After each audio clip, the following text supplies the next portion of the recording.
Hello నమస్తే welcome to G7 media networks.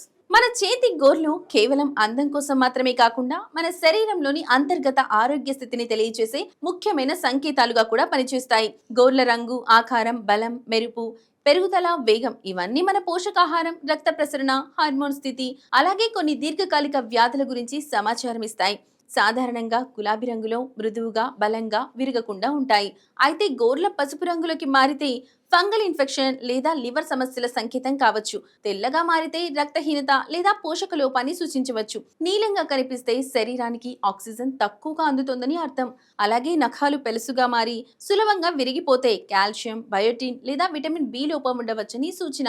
నఖాలపై అడ్డగీతలు లేదా నిలువు గీతలు కనిపిస్తే ఒత్తిడి, అనారోగ్యం లేదా వయస్సు పెరగడాన్ని సూచించవచ్చు. చెంచా ఆకారంలో మారిన నఖాలు ఐరన్ లోపం లేదా రక్తహీనతకు సంకేతంగా ఉండొచ్చు. నఖాలు నెమ్మదిగా పెరగడం, మెరుపు తగ్గిపోవడం లేదా అకస్మాత్తుగా రంగు మారడం వంటి లక్షణాలు థైరాయిడ్ సమస్యలు, షుగర్, గుండె సమస్యలు లేదా ఇతర అంతర్గత వ్యాధుల సూచనలుగా కూడా ఉంచొచ్చు. అందుకే మనం రోజు మన నఖాలను గమనిస్తే శుభ్రంగా ఉంచుతూ, సరైన పోషకాహారం తీసుకుంటూ, తగినంత నీరు త్రాగుతూ, ఒత్తిడిని తగ్గించుకుంటూ ఆరోగ్యాన్ని కాపాడుకోవాలి. ఎందుకంటే చిన్నగా కనిపించే నఖాల మార్పులే భవిష్యత్తులో పెద్ద ఆరోగ్య సమస్యలను ముందుగానే హెచ్చరించే ముఖ్యమైన సంకేతాలుగా మారవచ్చు.